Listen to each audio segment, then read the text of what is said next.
What's going on, everyone? Hope you're having a good day. So, we're about to head over to my father's house to have him answer the question, does he miss his Ram? Now, to catch everybody up and put everybody on the same page, he had a 2015 Ram for a few years, and in January, he traded that in for a 2018 Toyota Tundra Limited Double Cab. So that was a lot of change for him. So let's see if he really does like the Toyota Tundra, or does he miss his Ram?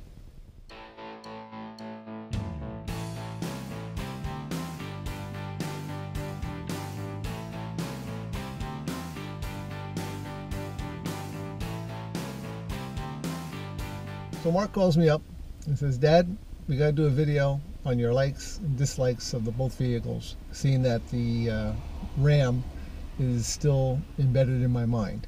So I said, okay, we can do that. I've owned the vehicle long enough. I got 2,500 miles on it, and we can discuss a few things that I like or don't like. And it's one of those videos that you're, 10 things I don't like about this and 10 things. It's not like that. It's going to be like a comparison video. So let me just say one thing. I like both trucks. I'm not a fanboy. I wouldn't have bought the Ram if I didn't like it, and I wouldn't have bought the Toyota Tundra if I didn't like it. So there are things I like. But here are the things that I kind of miss about with the Tundra as opposed to the Ram. Things I miss, believe it or not, has nothing to do with mechanical, looks, or how it runs. It's technically all technology.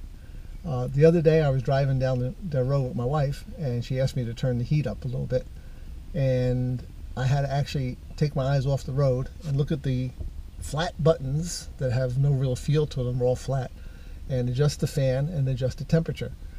In the Ram, I could just say, hit the button and say, raise passenger temperature 72 degrees, and it would respond to me raising temperature 72 degrees, and it would get done.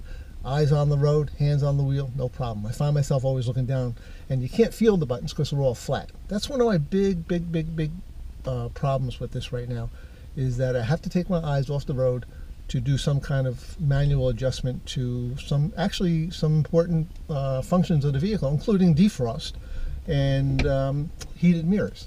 So that's a big thing, especially as I'm getting older now. I have to pay more attention. My reflexes aren't that, they're as fast, but they're getting, a little more diminished as you get older. Just wanted to check. But I mean, that's a fact of life. And that's one of the things that really get on me about this truck, is that I do at times have to take my eyes off the road. As far as the trucks itself, let me tell you, this feels, it feels like it feels bigger. A little more quality to it, okay? It feels like it's more of a truck, and it feels like it drives heavier than the Ram.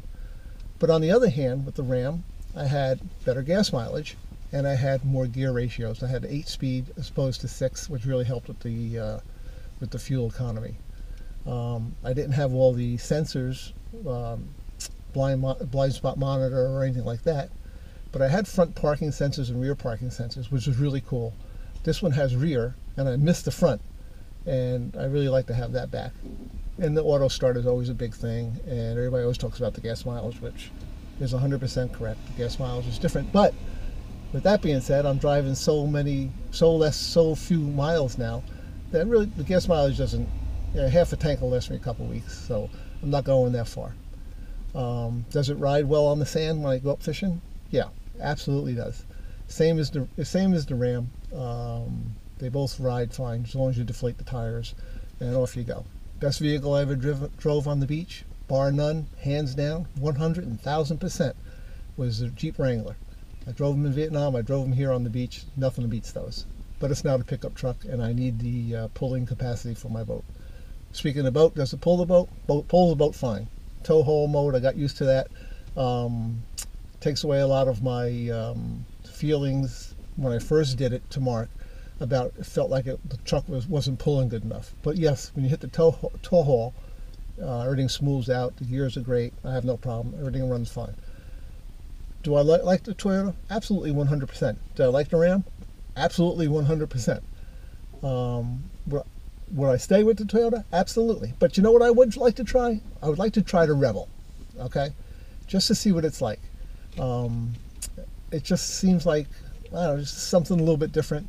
But I don't go off-road that much. My only off-road is on the beach, and this truck takes care of that 100%.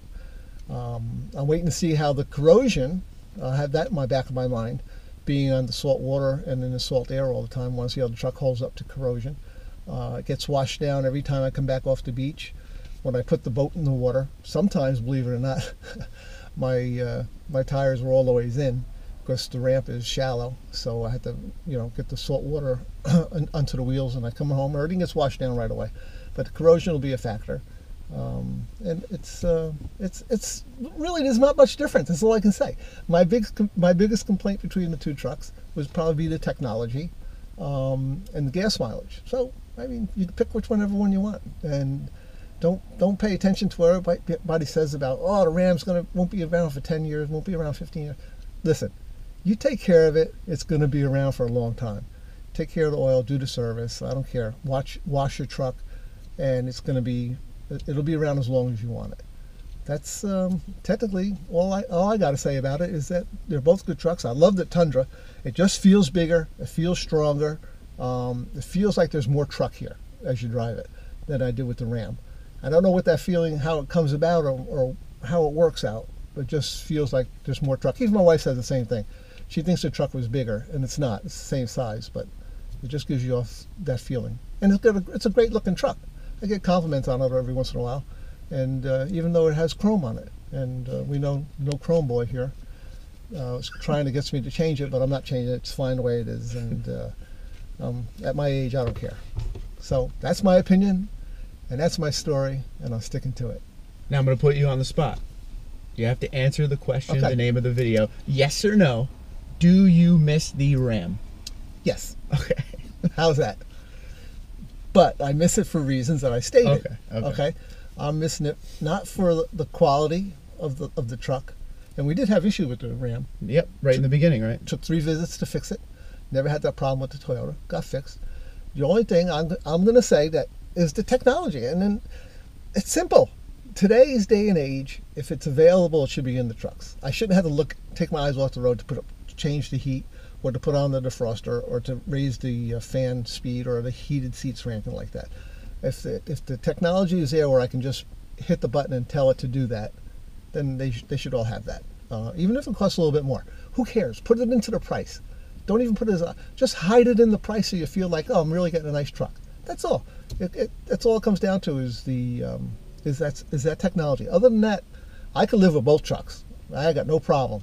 And right now I'm digging the Tundra, and I can see me hang on to this for quite a while. But we'll keep doing updates, and we'll watch the corrosion, we'll watch the salt air.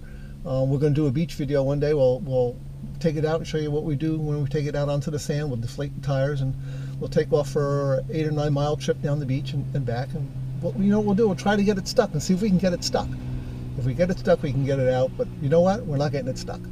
So that's about all I got to say about it. And hope you all have a great day, and see you on the web. So this is what I keep in my truck during the summer and the fishing season. I got a boat cover. Don't ask me why. It's a boat cover. I got my plug bag. I got a brush. And you say, why do I have a brush? That's because I get all the sand all over the place. I keep a solar light, air pump for the tires. Excellent Superflow air pump. Pump these tires up in no time. I keep towels, so when my seats get wet from running or from coming out of the water, I throw them on the leather seats and I don't get dirty. Truck is full of sand, and that's the way a truck's supposed to be. Dirty and used. So there you have it. There are his thoughts on coming from a Ram and going to a Tundra. I thought he had some solid points there, especially with the technology. It may be time to see a little bit more tech, especially with that infotainment screen, that whole center stack. You guys know how I feel about that. Insufficient connectivity and tether errors all the time when I try to use my phone to listen to Pandora. So it is a little bit of a pain, so I feel where he's coming from with some of that stuff. But anyway, guys, just a reminder, we have a Husky Liners promo code that is available until the end of May. It's 10% off everything on their website. I can't give you the code here. It's a private sale. So you have to email me or private message me, Twitter and Instagram at TundraDude34, or you can email tundradude34@gmail.com for the promo code. Once again, it's only till the end of May. So hit me up and let me save you a little bit of money. Other than that, that's it for today. Comment below the video, Twitter and Instagram at TundraDude34, TundraDude34@gmail.com. You guys have a great day.